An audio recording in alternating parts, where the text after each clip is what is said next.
लिपाल पोतल आँगनमा बीचे खाड़ा भइनी हो। ए ललना बिना रे होरिलवा के हो आँगनमा देखत नाही नीक लागे।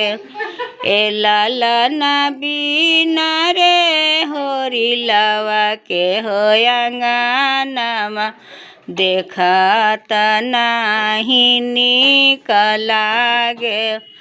आंगना बहार त चेरिया त सुना बचन मोरा होए चेरिया अपनी होरिलवा पहुँचा देहु।